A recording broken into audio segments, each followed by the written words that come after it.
ఆంధ్రప్రదేశ్లో ఉన్నటువంటి దూదేకులు నూరు భాషలకి ఆంధ్రప్రదేశ్ ప్రభుత్వం ఒక శుభవార్త ఇచ్చింది. నిన్న ఒక జీవోని విడుదల చేసింది. కులానికి సంబంధించినటువంటి వాళ్ళకి సంబంధించినటువంటి కొన్ని అభ్యంతరకర పదాలను తొలగిస్తూ ఆ పదాలు వాడితే కనుక చట్టపరమైన చర్యలు తీసుకుంటామని ఒక కీలక జీవో రిలీజ్ చేసింది. ఈ నేపథ్యంలోనే విజయవాడలోని రాజశేఖర రెడ్డి విగ్రహానికి పాలాభిషేకం చేయడం జరిగింది. ప్రస్తుతం ఆ నేతలు ఉన్నారు, వాళ్ళతో మాట్లాడదాం.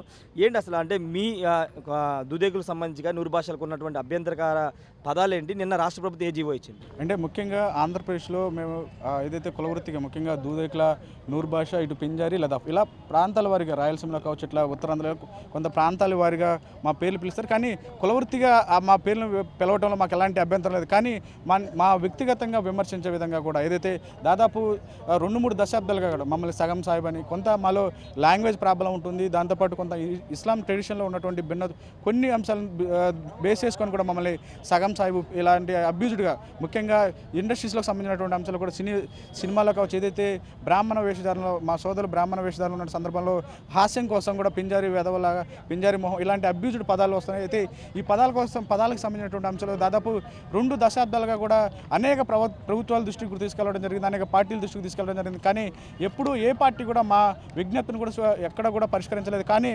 వైఎస్ఆర్సీపీ ప్రభుత్వం వచ్చిన తర్వాత ఒక సాదాసీదా వాస్తవానికి మేము ఒక సాదాసీదా అసోసియేషన్ మాత్రం, ఎందుకంటే బీసీలో ఉన్నటువంటి 139 కులాలు, ఒక ఇటు మైనార్టీ నుంచి ఉన్నటువంటి ముస్లింలో ఉపకులం, ఇలాంటి ఉపకులం అడిగినటువంటి ఈ జీవో నెంబర్ 20 ఏదైతే 1860 యాక్ట్ ప్రకారం ఐపీసీ 1860 యాక్ట్ ప్రకారం కూడా గతంలో ఏదైతే రజకులకు నాయ బ్రాహ్మణులకు ఇచ్చారో వారి తరహా విధంగా కూడా ఈ జీవో ఇస్తారు. ఈ జీవో సారాంశం ఏదైతే మా కులాన్ని కూడా వ్యక్తిగతంగా విమర్శించినా కానీ లేదా కులం పేరు పెట్టి తిట్టినా దూషించినా కానీ వారిపైన చట్టపరమైనటువంటి చర్యలు తీసుకుంటారు. దీనికి సంబంధించి కూడా ప్రభుత్వం నుంచి ముఖ్యంగా సమర్థవంతం ఉన్నటువంటి ముఖ్యమంత్రి ఉంటే అధికారులు ఏ విధంగా ఎంత సమర్థవంతంగా పనిచేస్తారనేది ఇందుకు ఉదాహరణ. దీనికి సంబంధించి కూడా నిన్న ఉత్తర్వులు రావడం జరిగింది. ఈ ఉత్తర్వుల ప్రకారం కూడా ఇక రాష్ట్ర వ్యాప్తంగా కావచ్చు ఈ తెలుగు ఇండస్ట్రీలో ఎవరైనా సరే మా కులానికి విమర్శించినా తిట్టినా మా వెనక మాకు రక్షణ కవచం ఇచ్చినటువంటి ముఖ్యమంత్రి జగన్మోహన్ రెడ్డి గారు ఉన్నారు. సార్ ఇదే వేదికగా థ్యాంక్స్ కూడా చెప్తున్నాం. ఏదైతే అంటే సినిమాల్లో చాలా రకాలుగా చూసాం. మీరు అన్న పదాలు పింజారి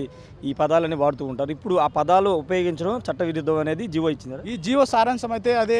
ఏదైతే ఎందుకంటే హాస్యం కోసం కూడా ఒక కుల వృత్తి ఉంది. కొన్ని కథల్లో కొంతమందికి తెలియక మమ్మల్ని విమర్శించుండొచ్చు. మా సోదరులు మేము ఎప్పుడు కూడా తెలియని వారిని కూడా మేము ఎప్పుడు ఏమీ అనుకోలేదు. కానీ కులం గురించి ఇది ఒక కులం ఉందని తెలిసిన తర్వాత కూడా విమర్శించేటువంటి ఇండస్ట్రీ పెద్దలకు కావచ్చు లేక తోటి సోదరులు ఎవరికైనా సరే కానీ ఈ జీవో ఖచ్చితంగా పనిష్ చేస్తుందని మేము నమ్ముతున్నాము. ఈ జీవో ఖచ్చితంగా మాకు ఒక రక్షణ కవచం అవుతుందనేది మేము భావిస్తున్నాం. ఎందుకంటే దాదాపు 2 దశాబ్దాలుగా ఈ జీవో కోసం మేము ఫైట్ చేశామంటే ఏ స్థాయిలో మేము ఎంత వివక్షతలో ఎంత అనగారినటువంటి పరిస్థితిలో ఉన్నామని కూడా అర్థం చేసుకోవచ్చు. మీరు రాష్ట్ర వ్యాప్తంగా ఎంతమంది ఉన్నారు? మీ సంఖ్య ఎంత? అంటే 20 ఏళ్ళకి మీరు ఫైట్ చేస్తే ఎందుకు ప్రభుత్వాలు పట్టించుకోలేదు? వాస్తవానికి గతంలో అనేక సందర్భాల్లో కూడా ఉమ్మడి ఆంధ్రప్రదేశ్లో ఇటు సత్తార్ గారు కావచ్చు, చనిపోయినటువంటి ఏదైతే మరణించినటువంటి బాపట్ల కాశీ మాస్టర్ ఇలా చాలామంది ఫైట్ చేశారు. దాదాపు రాష్ట్ర వ్యాప్తంగా విడిపోయిన తర్వాత ఆంధ్రప్రదేశ్లో 20 లక్షల మంది మేము 20 లక్షల మంది పైగా ఉన్నాం. అయితే ఇక్కడ ప్రభుత్వ లెక్కల్లో మమ్మల్ని 4,52,000 మందిగా చూస్తున్నారు. ఇలాంటి వివాదాన్ని కూడా చెక్కు పెట్టబోతున్నారు. ఎందుకంటే ఆంధ్రప్రదేశ్లో ముఖ్యమంత్రి జగన్మోహన్ రెడ్డి గారు కులగలను కూడా కార్యక్రమం చేస్తున్నారు.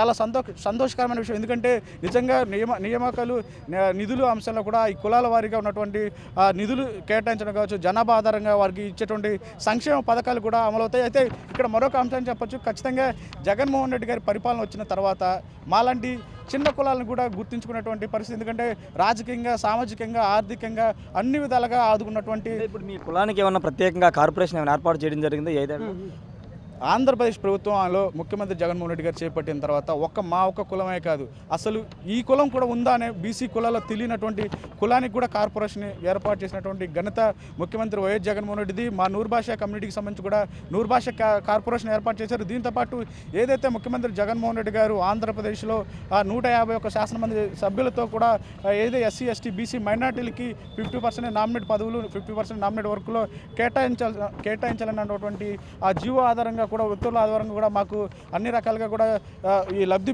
బెనిఫిట్ పొందుతున్న పరిస్థితి కనిపిస్తుంది సార్. అంటే మీరు ఇది ఎన్నికల స్టంట్, ఎన్నికల నోటిఫికేషన్ ఒక 5 రోజుల్లో రాబోతున్న నేపథ్యంలోనే కావాలని మీ ఓట్లు కొల్లగొట్టడానికి ఇది చేశారని కొంతమంది విమర్శిస్తున్నారు. అంటే ముఖ్యంగా విమర్శించేది ఏముందండి, ప్రతిపక్ష పార్టీలో విమర్శిస్తాయి. ఎన్నికల మేనిఫెస్టో అంటే జగన్మోహన్ రెడ్డి గారే భూమి పుట్టిన తర్వాత జగన్మోహన్ రెడ్డి గారే ముఖ్యమంత్రి అయ్యారా, లేక భూమి పుట్టిన తర్వాత వైఎస్ఆర్సీపీ పార్టీ మాత్రమే అధికారంలోకి వచ్చిందా?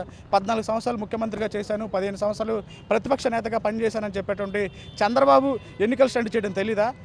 ఎన్నికల స్టంట్ అంటే చంద్రబాబు గారికి తెలీదా? 2013లో ఒక సాదా సీదా కులం 1,00,000 మందితో సింహగర్జన గుంటూరులో 2013లో పెట్టాం. దాన్ని ఎన్నికల స్టంట్ అంటారా? ఆ వేదికగా చంద్రబాబు నాయుడు ఎంతమంది చెప్పారంటే మా కులానికి ఎమ్మెల్యేలు ఇస్తామన్నారు, ఎమ్మెల్సీలు ఇస్తానన్నారు, కార్పొరేషన్స్ అన్నారు, నిధులు అన్నారు, ఇస్లామిక్ బ్యాంక్ అన్నారు. అవి ఎన్నికల స్టంట్ అంటే. ఇది ఏదైతే ఈ ఒక్క కమ్యూనిటీకి కాదు, 139 కులాల్లో ఉన్నటువంటి బీసీ కార్పొరేషన్, బీసీలో మాలాగా ఇబ్బందులు పడుతున్నటువంటి గతంలో నాయ బ్రాహ్మణులకి 2021లోనే ఇచ్చారు. రజక సోదరులకు కూడా 2022 ఆ మధ్యలోనే ఇచ్చారు. అది ఎన్నికల స్టంట 2-3 ఏళ్ల క్రితం. ఇది కూడా మాది కూడా ఇది ఎన్నికల స్టంట్ కాదు సార్, పరిష్కరించారు. మేము చాలా స్వాగతిస్తున్నాం. మీరు విమర్శించడానికి ఏదైనా అనుకోవచ్చు, కానీ 20 ఏళ్ల పోరాటం చేస్తున్నటువంటి ఒక కులానికి అండగా నిలబడినటువంటి జగన్మోహన్ రెడ్డి గారు ఇది ఎన్నికల స్టంట్ అని చెప్పడం కూడా చాలా, ఎవరైతే జగన్మోహన్ రెడ్డి గారు ఇచ్చినటువంటి ఈ జీవోని ఎన్నికల స్టంట్గా మాట్లాడటం కూడా తప్పు. మేమంతా కూడా ఈ జీవో ఇచ్చారు, దీనికి అనుగుణంగా మేము రాష్ట్ర వ్యాప్తంగా కూడా జగన్ సాబ్కే సాత్ నూర్ భాషంగా హాత్ ఆయన వెంటే మేము నడుస్తాం. 175 స్థానాల్లో 175 స్థానాలు జగన్మోహన్ రెడ్డి గారు గెలిచేందుకు మేము ఓటు వేయడమే కాదు, నలుగురితో ఓటు వేయించే విధంగా కూడా మేము పనిచేస్తామని చెప్తున్నాం సార్. నా పేరు ఓ రసూల్ సాహెబ్, రాష్ట్ర నూర్భాష దూదేకుల డెవలప్మెంట్ కార్పొరేషన్ చైర్మన్ను మరియు రాష్ట్ర నూర్భాష అధ్యక్షుని. ఈరోజు చాలా శుభదినము. ఎన్నో రోజులుంటి సినిమా ఫీల్డ్లో కానీ బయట ప్రపంచంలో కానీ మమ్మల్ని చాలా కించపరంగా మా మనోభావాలు దెబ్బతినేటట్టుగా పింజారి లదాపు అనే పదాలు పాడుతూ మా వాళ్ళు చాలా చిన్నతనముగా చాలామంది ఫీల్ అవుతున్నారు.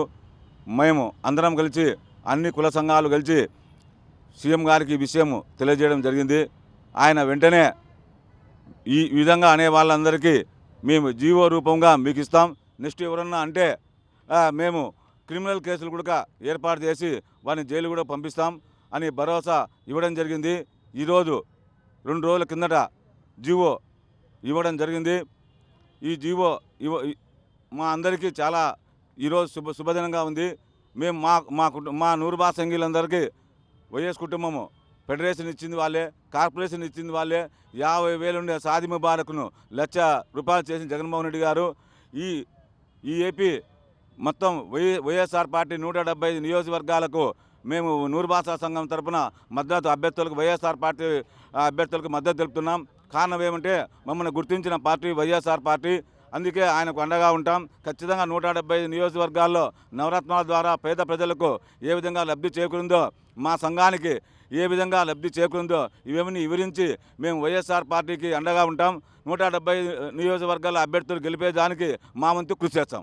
ఒకటే చెప్తున్నారు, 20 ఏళ్ల పోరాటం చేస్తున్నాం. ఎన్నో ప్రభుత్వాలు మారాయి, నూరు భాష దుదేకులకు సంబంధించి ఎవరు కూడా న్యాయం చేయలేదు. ఇప్పుడు వైసీపీ ప్రభుత్వం వచ్చిన తర్వాత ముఖ్యమంత్రి జగన్మోహన్ రెడ్డి జీవో ఇచ్చి చాలామంది అంటే ఈ జాతికి న్యాయం చేశారని చెప్తున్నారు. పూర్తిగా రాబోయే ఎన్నికల్లో జగన్ గెలుపు కోసం పనిచేస్తామని సంబంధించినటువంటి నేతలందరూ చెప్తున్నారు. కెమెరా పర్సన్ ప్రసాద్తో రాయిషార్ టీవీ, విజయవాడ నుండి. మరిన్ని వీడియోస్ కోసం ఛానల్ ని సబ్స్క్రైబ్ చేయండి, లేటెస్ట్ అప్డేట్స్ కోసం వాట్సాప్ ఛానల్ ని ఫాలో చేయండి అండ్ లింక్ డిస్క్రిప్షన్ లో ఉంది.